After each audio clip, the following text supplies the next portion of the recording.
नमो वरियंताणं नमो सिद्धाणं नमो आयर्याणं नमो वज्रायाणं नमो लोये सौपटाणं नमो समय साराय स्वानुभूत्या चकास्ते चित स्वभावाय भावाय सर्वभावांतरच्छिदे मंगलम भगवान वीरो मंगलम गौतमो गणी मंगलम कुंद कुंदाय जैन धर्मोस्तु मंगलम सर्वमंगल मांगल्यम सर्वकल्याण कारकम प्रधानम सर्वधर्माणां जैनम जयतु शासनम ओंकार बिंदु संयुक्तम नित्यं ध्यायन्ति योगिनो कामदं मोक्षदं चैव ओंकाराय नमो नमः।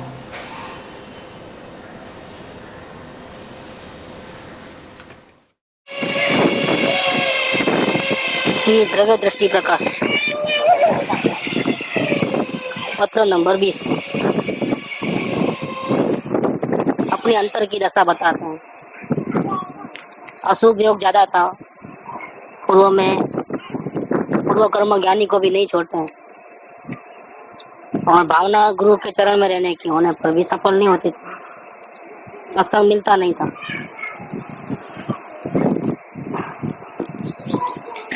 तो ऐसी स्थिति में जीव लाचार है, जीव उदय में कोई चेंज नहीं कर सकता, एक रसकण को आगे पीछे नहीं कर सकता, करना चाहे तो वस्तु का स्वभाव नहीं, एक भी अवस्था को पलटा नहीं सकता। तो सोगाणी जी को ऐसा ही प्रॉब्लम थे, अंदर में रहना था, अंदर में रह नहीं सकते थे और बाहर में भी अनुकूल वातावरण नहीं था, सत्संग का माहौल नहीं मिला, अकेले पड़ गए। तब उन्होंने जबरदस्त पुरुषार्थ किया, सत्संग मिले, गुरु का सानिध्य मिले तो कम मेहनत में भी कार्य हो जाए, इतनी मेहनत नहीं लगी। लेकिन इनका पुरुषार्थ कोई गजब का था कि प्रतिकूल वातावरण में भी उन्होंने ऐसा काम किया। वो काम कैसे किया वो बता रहे हैं, अंदर की स्थिति। बाहर से तो ऐसा लगे कि तो मुमुक्षु भी नहीं है, क्या सत्संग करता नहीं है, पूजा भक्ति कुछ नहीं, क्या कोई ठिकाना नहीं। तो बाहर से तो ऐसा लगे कि मार्ग से भटक गया है, उसको कोई रुचि बुचि नहीं है, आत्मा के दरकार बरकार नहीं है। लेकिन अंदर की स्थिति स्वयं अपने मुख से बता रहे हैं लिखावट पत्र में। एकाकार गोले में प्रविष्ट दृष्टि से उनका पुरुषार्थ कैसा काम किया कि एकाकार गोले में प्रविष्ट दृष्टि से वृत्तियों में फेरफार नहीं किया जा सकता। मैं परमात्मा हूँ ऐसा दृष्टांत, नजर में परमात्मा दिखता है जिसको, वो भी दूसरा परमात्मा ऐसा नहीं, मैं ही परमात्मा हूँ। तो ये कोई शब्द मामूली शब्द नहीं है, और वास्तव में परमात्मा अपन बनेंगे तो कितनी ताकत होगी हमारे में। तो यहाँ तो परमात्मा बनूंगा तब ऐसी ताकत होगी, ऐसा नहीं, वर्तमान में अभी परमात्मा हूँ माने क्या, सर्वशक्तिमान। तो अंदर से कितना बल आता है, परमात्मा मामूली चीज थोड़ी है। तो इतनी ताकत बढ़ जाती है अपने को परमात्मा स्वीकार करने से कि फिर कुछ करने धरने को रहता ही नहीं।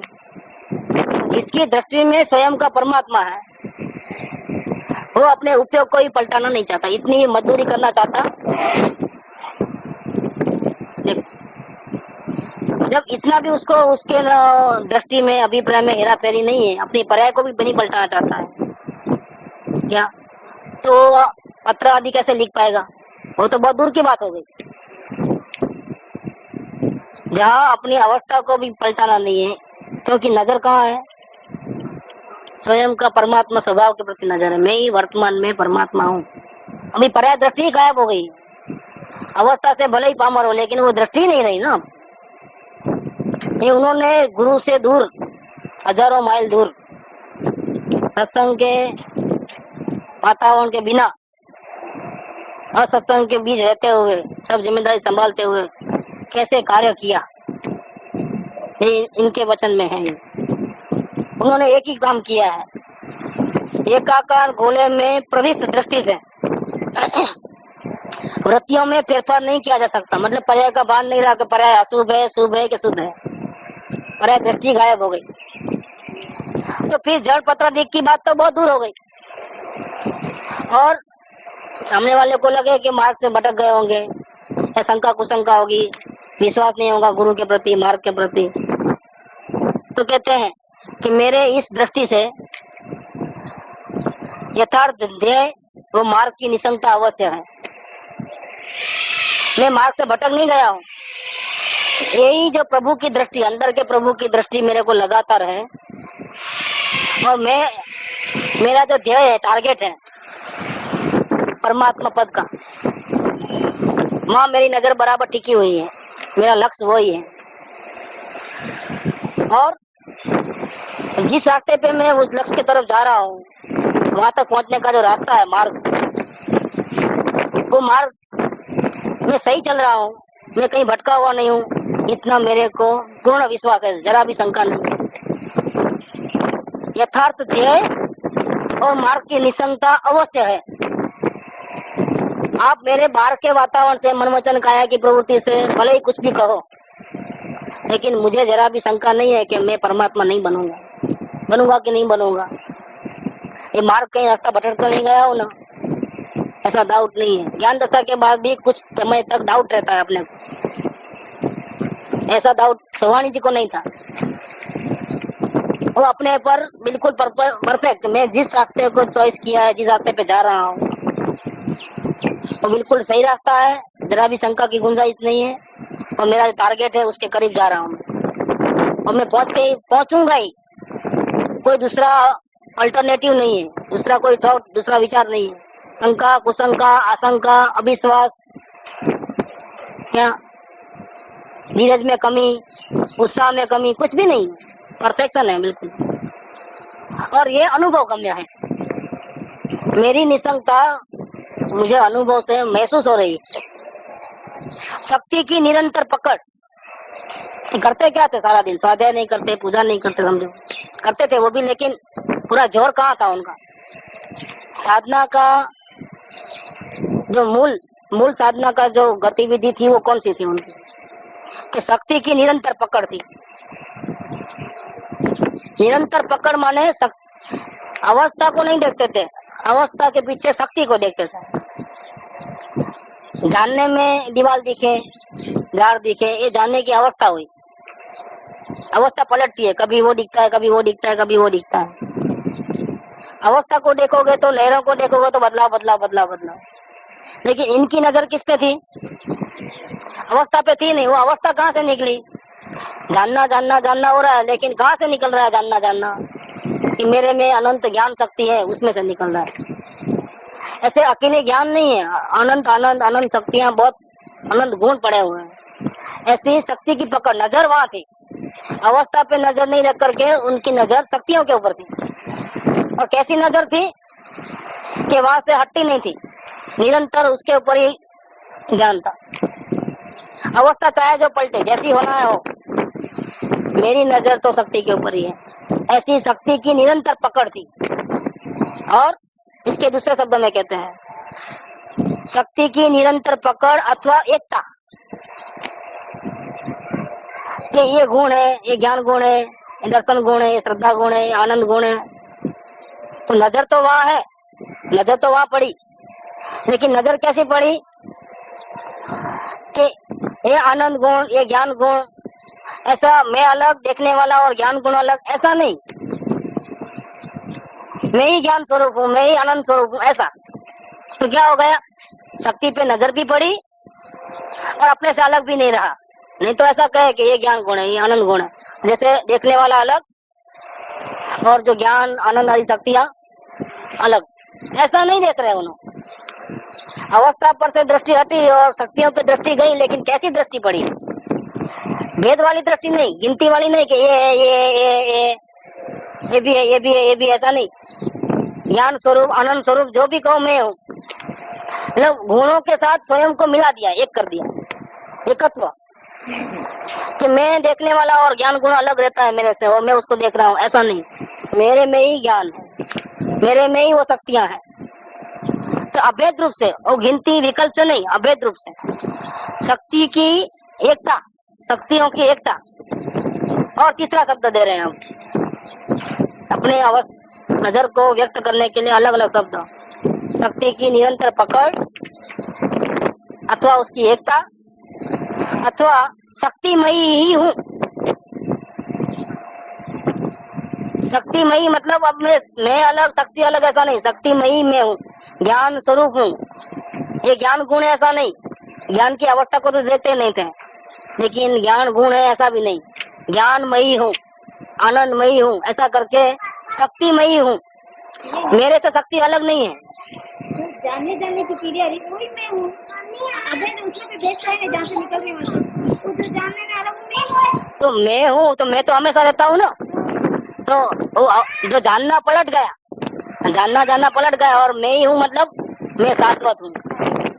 शाश्वत पे नजर गई, तो शाश्वत पे नजर गई, जो हमेशा टिकने वाला है उसके पर नजर गई। इसका मतलब क्या हुआ? शक्तिमयी शाश्वत जो है उस पे नजर गई। जानना वो तो माध्यम हुआ, उसके द्वारा अंदर चले गए, शक्ति को देखा। यही बात है, शक्तिमयी हूँ इस अनुभव से, ऐसे विचार से नहीं। ऐसा विचार भी जीव करे, यहाँ तो अनुभव की बात है कि इस प्रकार के अनुभव से वृत्तियों के सहज फेरफार का प्रत्येक समाधान होता है। ऐसा शक्तिमयी ही मैं हूँ, ऐसा मुझे अनुभव हो रहा है। और ये ऐसा जो इस दृष्टि के कारण और ऐसे अनुभव के कारण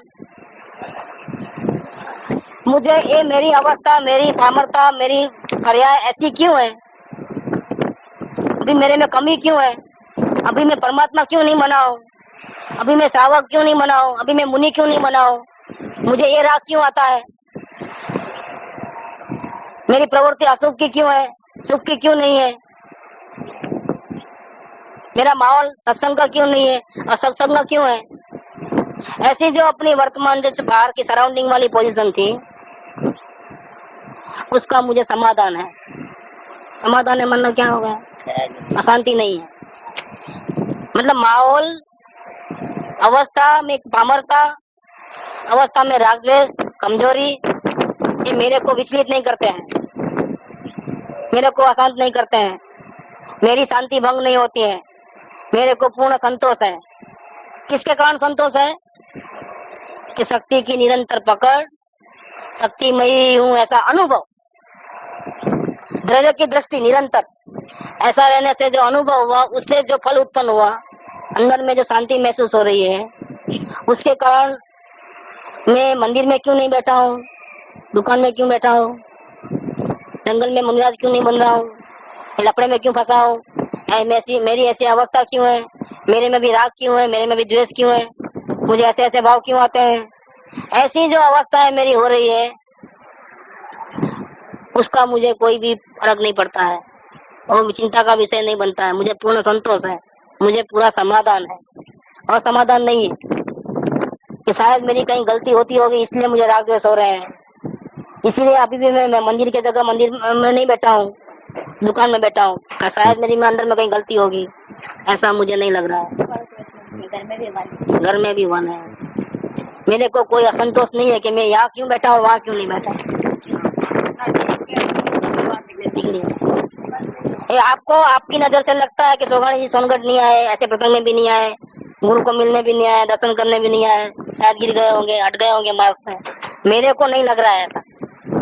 साक्षात तीर्थंकर आकर के भी कहे कि तुम भटक गए हो, या भगवान आकर के कहे कि तुम सत्संग पूजा भक्ति कुछ नहीं करते हो, धंधे में लपड़े पड़े हो, कि तुम मार्ग से विचलित हो गए हो, या देखो अपने आप को जा चेक करो, कहीं गिर तो नहीं गए ना। तो क्या बोलते हैं? मेरे को पूरा समाधान है, मैं जरा भी गिरा बिरा नहीं हूँ। इतना ताकत उनको सहानुभूति हुई तभी ये बल आ गया ना। तो सहानुभूति के बाद ही तो ऐसा हाँ, बात की बात है, ये तो बात की बात है ना। यही तो कह रहे हैं कि आपको भले कैसे भी लगता हूँ मैं, लेकिन मैं अंदर में भले मैं गुरु से दूर हूँ इतना, बाह्य प्रवृत्ति अशुभ योग की है, लेकिन मुझे शंका भी नहीं आती है कि मैं गिर गया हूँ। मैं मेरे ध्येय की प्रति बराबर चल रहा हूँ।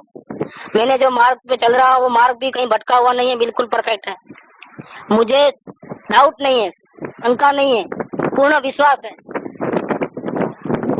जरा भी मेरे में डामाडोल स्थिति नहीं है। अपने को कभी कभी राग बढ़ जाता है, क्रोध बढ़ जाता है, तो कहीं ऐसा लगे अपने को कि अरे ऐसा क्यों हुआ मेरे को राग, कहीं मैं गिर तो नहीं गया हूँ। ऐसा उनको नहीं था।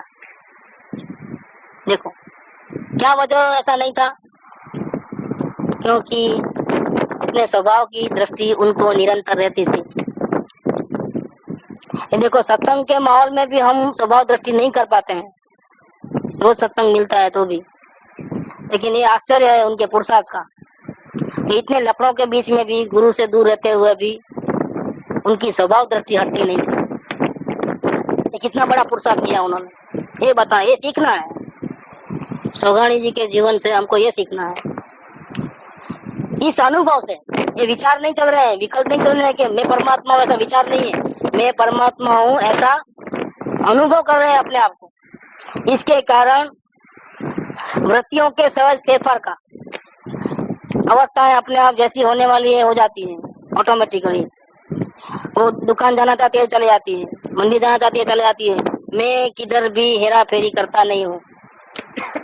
दुकान जाती है तो मैं नहीं कहता हूँ कि भाई क्यों दुकान जा रहे हो, मंदिर चलो ना। मैं फेरफार नहीं करता।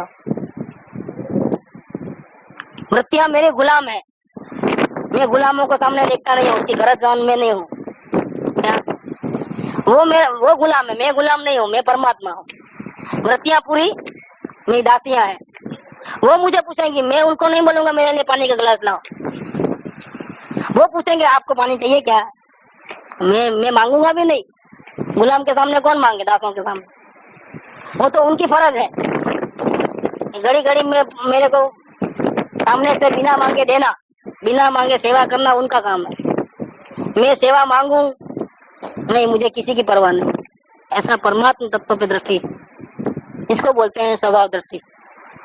नहीं ऐसा नहीं, उधर मत जा इधर जा, नहीं, कोई चॉइस नहीं है।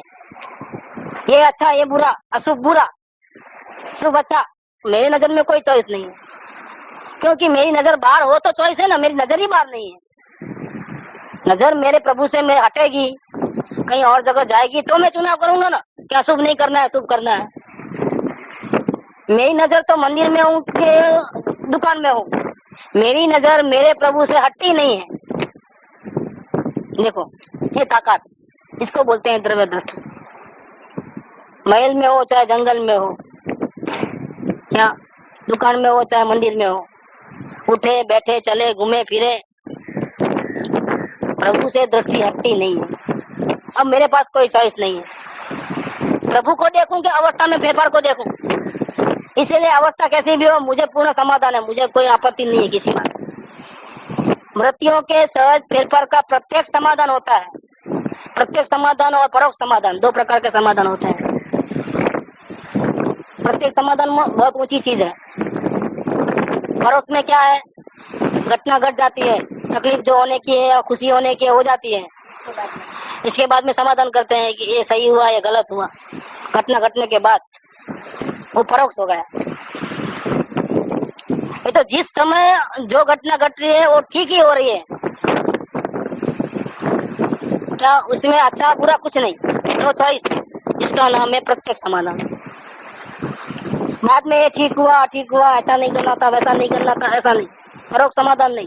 ये दुख हुआ क्योंकि मैंने ऐसी गलती की थी इसीलिए ऐसा हुआ, ऐसा समाधान ढूंढना नहीं पड़ता है कि ऐसा रिजल्ट क्यों आया, कि मैंने ऐसी गलती की, मेरी यहाँ चूक हो गई इसीलिए मुझे तकलीफ हुई। ऐसा डीपली सोचना नहीं पड़ता है।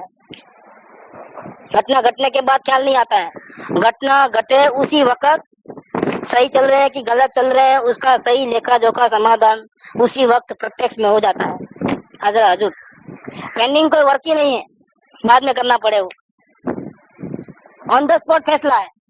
ये सब किसका कमाल है, उसी समय नजर होने से एक विकल्प भी नहीं, क्या आएगा पूर्ण समाधान नहीं आता ना फिर। नहीं आता है। उसी समय इसका पूरा श्रेय जाता है द्रव्य दृष्टि को, इसलिए बेताज बांटता है द्रव्य दृष्टि को। क्या सौगाणी जी को क्या समझे अगर अपन पूरा लिए नहीं है? गुरुदेव क्या कहते थे सौगाणी जी के बारे में? लोगों को समझ में नहीं आता है सौगाणी जी क्या कहते हैं। वो देखो यहाँ है, उल्टा लोग विरोध करते थे, सोनगढ़ के लोग भी, कुछ लोग। तो गुरुदेव चालू प्रवचन में किया है, वो प्रवचन भी इसमें लिया है, सेकंड पार्ट में वो लिया है कि जिस प्रवचन पे, जिस शास्त्र के ऊपर उन्होंने प्रवचन किए, प्रवचन करते करते लोगों को सौगाणी जी की बात बैठती नहीं थी, तो चालू प्रवचन में उन्होंने सौगाणी जी को याद किया और क्या कहा, देखो बड़े बड़े विद्वानों को सौगाणी जी की बात नहीं बैठती थी, लेकिन गुरुदेव ने सपोर्ट किया। एकदम आत्मा ध्रुव ध्रुव ध्रुव अपरिणामी। निहाल भाई कलकत्ता वाले कहते थे ना, ऐसा है। देखो ये अपरिणामी आत्मा है, गुरुदेव ने पहले कभी नहीं कहा था। आत्मा अपरिणामी है, ये सबसे पहले सौगाणी जी ने कहा। और जब उनसे मुख से सुना और लोगों में बात फैली ये तो आत्मा को अपरिणामी मतलब परिणाम बिना का कहते हैं, तो सब विद्वानों से लेकर के हर एक मुमुक्षु ने विरोध किया।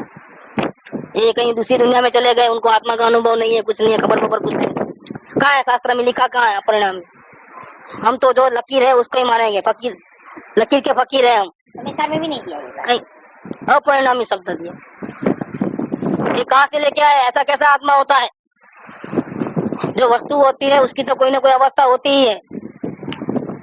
ये तो बोलते हैं अपरिणामी, अवस्था बिना का आत्मा, ध्रुव ध्रुव ध्रुव ध्रुव ध्रुव, शाश्वत शाश्वत शाश्वत शाश्वत, नहीं पलटी खाने वाला, नहीं बदलने वाला, ऐसा अपरिणामी आत्मा। ये उनको आत्मा का अनुभव नहीं है, कहीं किसी वो चंद्र पे नहीं पहुंचे, कहीं और जगह पहुंच गए हों, क्या ये कल्पना में चढ़ गए। सपोर्ट किसने किया? गुरुदेव ने किया। जब सपोर्ट किया प्रवचन में, तब सौगाणी जी वहां नहीं थे आज सभा में, जब उन्होंने प्रवचन कर रहे थे। वो तो कलकत्ता अपने गांव में थे, जहाँ व्यापार धंधे में फंसे हुए समझो। लेकिन परमात्मा प्रकाश की 43 नंबर की गाथा, ऐसे 3 प्रवचन यहाँ दिए हैं। तीनों प्रवचन में गुरुदेव ने उनको याद किया है। उस शास्त्र में ये बात निकली, गुरुदेव ने ढूंढ निकाला कि अपरिणामी इन्हें बोलते हैं, लेकिन मैंने तो कभी देखा नहीं, पढ़ा नहीं, सुना नहीं, ढूंढू कहाँ है वो। ऐसा स्वाध्याय करते करते उनको ये शब्द मिल गया शास्त्र में से, और फिर उसके ऊपर प्रवचन किया उन्होंने जानबूझ कर। और ये जिसको नहीं बैठता था ना उसको बोलते थे, देखो क्या बोलते हैं, एकदम आत्मा ध्रुव ध्रुव ध्रुव अपरिणामी। निहाल भाई कलकत्ता वाले कहते थे ना, ऐसा है। लोगों को मानने में नहीं आता था, लोगों को खबर नहीं। निहाल भाई अजमेर के रईस थे। वस्तु अकेला ध्रुव है, अपरिणामी है। द्रव्य वस्तु अपरिणामी है, पर्याय परिणमती है। द्रव्य वस्तु को परिणमन कैसा?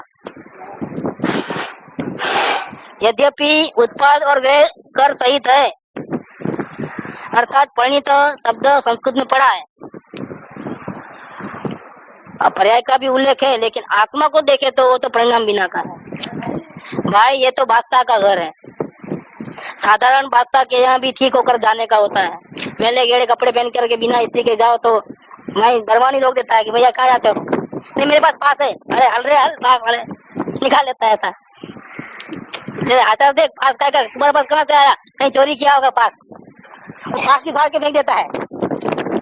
नहीं, साधारण बादशाह के यहाँ भी ठीक होकर के जाना होता है। तो कपड़े नहीं हो इसलिए वाले कहीं से ही मंग करके भी किराए के कपड़े पहन के भी जाना होता है, टाट माट टाई बाई लगा करके। ऐसे एंट्री नहीं मिलती है वहाँ। तो ये तो परमात्मा खुद, 3 लोक का नाथ आत्मा खुद है, अकेला ध्रुव ध्रुव ध्रुव है। पर्याय भले ही परिणमन में हो, लेकिन ध्रुव में पर्याय नहीं है। ये कोई सौगाणी जी की ताकत। ये सौगाणी जी को नजर किस पे थी? अवस्था के ऊपर नजर ही नहीं थी। इसलिए ये करूं, ऐसा करूं कि वैसा करूं, भक्ति करूं कि पूजा करूं कि स्वाध्याय करूं कि चिंतन करूं कि मनन करूं कि ये करूं, उधर जाऊं इधर जाऊं, नो, पर्याय पे नजर ही नहीं है मेरे को, न किधर जाना है न आना है। अपन वो बांधनी में लिया था ना 17 नंबर, 11 नंबर में है वो।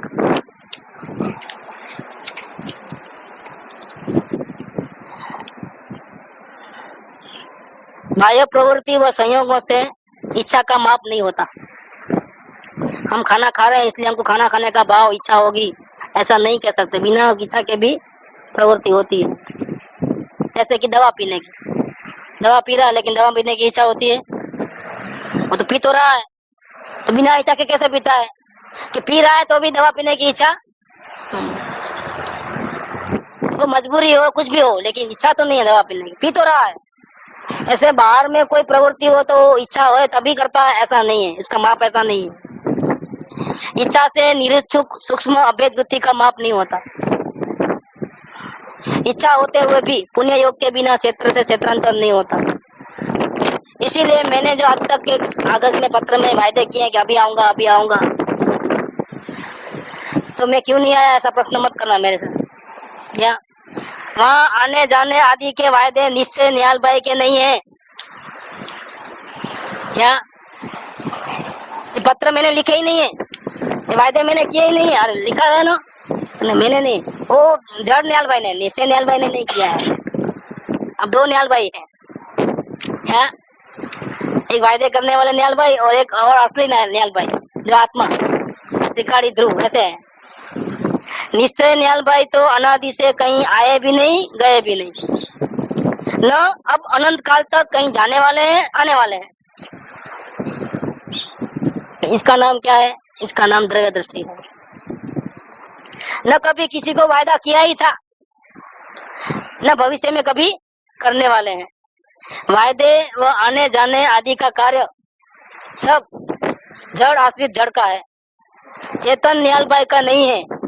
दो निहाल भाई, जड़ निहाल भाई और एक चेतन निहाल भाई, दोनों साथ में रहते हैं। ये बॉडी है, खाती पीती लिखनी बोलना जो भी है, वो जड़ निहाल भाई।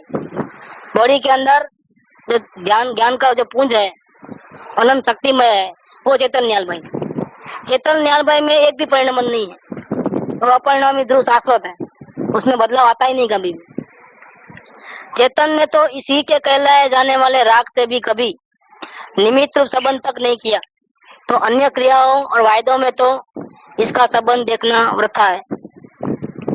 ये प्रभु सभी जीव सर्व संबंधों से रहित मात्र अपने मूल चैतन्य में, सामान्य चैतन्य में ही अपने अस्तित्व की दृष्टि करे, इसको ही मैं हूँ ऐसा माने, और बाहर का जो है उसको अपना न माने।